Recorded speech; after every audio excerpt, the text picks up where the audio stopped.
paano nga ba makapag-aral ng Finnish kahit tinatamad ka? It's me again, Irene. So, kumusta kayong lahat guys? Long time no see.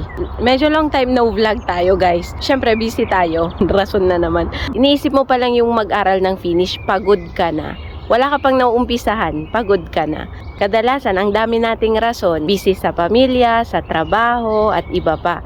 Pero nakakapag-Facebook ka, Netflix, YouTube, TikTok ng ilang oras. So, kailangang may gawin ka para dyan. Find your why. So, pag nalaman mo yung why mo, kailangan mong pagtrabahuan yung Finnish mo. So, guys, hindi yan overnight. Result yan ng mga choices mo sa buhay. Maliliit na bagay, maliliit na sacrifices na pag pinagsama-sama, ay may malaking impact sa buhay mo. Mahirap talagang mag-umpisa. Pero, I hope you can do that first step. And may tuloy-tuloy natin. So, that's it guys for today.